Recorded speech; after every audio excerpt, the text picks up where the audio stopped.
Genius is the thing that's quite misunderstood. People tend to think it means high IQ or a profound talent, and those could be part of someone's genius, but that's not a definition of genius. It's a Latin word that goes way back, and the oldest meaning I could find is uh, the spirit that's already there. The genius is the spirit that's already there. So, what does that mean?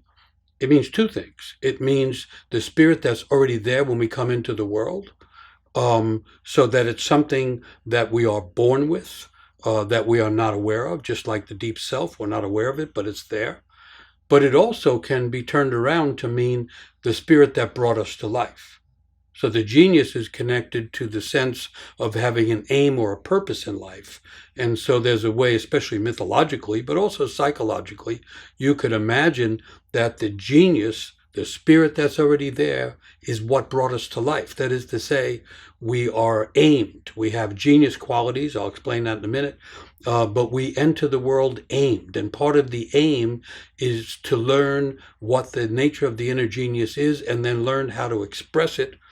And I certainly would give Jung credit for making popular in the Western world, or somewhat popular, the idea that when a person expresses their deep self or soul, it is automatically beneficial to the world. That is to say, everyone enters this world gifted and aimed, and genius was a word that carried both of those notions.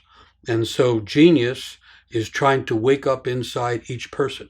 And you could say, at least I would say, individuation involves an awakening to who we already are in the depth of our soul. What core imagination is there?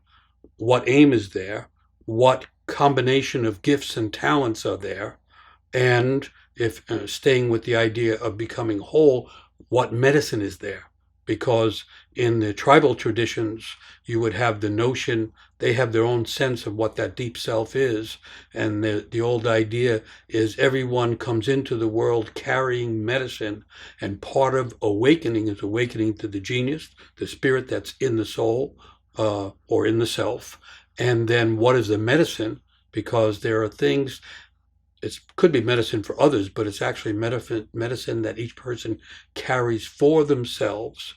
And so you have the awakening to the genius, to the internal medicine, and then you have also the awakening to the aim and the purpose of life.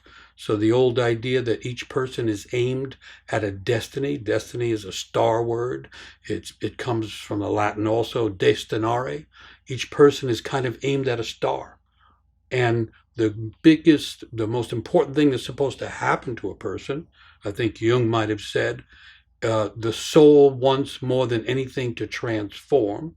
And that means to transform the kind of ego structure and the less awakened part of ourselves into an awake person who knows something about their gifts and has figured out some way to give them.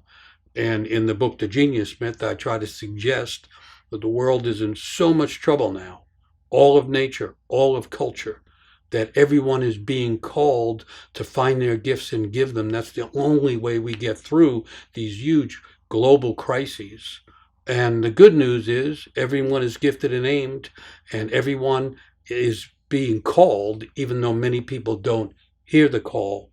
But as I try to remind everyone, no matter how old a person is, the calling keeps calling. And any moment in life could be the moment that we wake up in a greater way to an inner understanding of who we are and why we're here.